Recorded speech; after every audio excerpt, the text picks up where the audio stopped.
Welcome back to another technical deep dive here in the Debug Zone.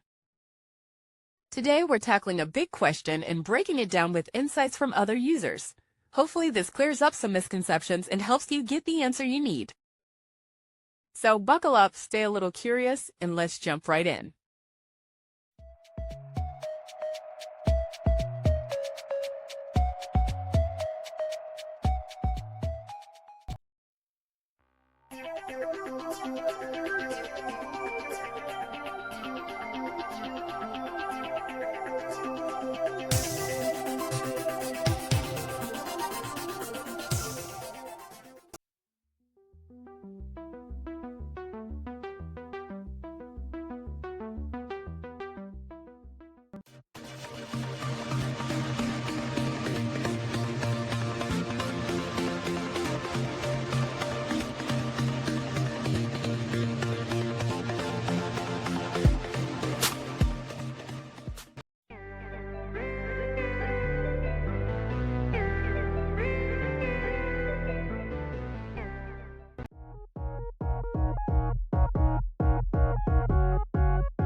And that's a wrap.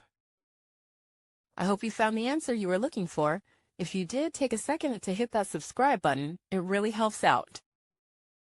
And let me know in the comments which solution worked best for you. See you next time in the Debug Zone.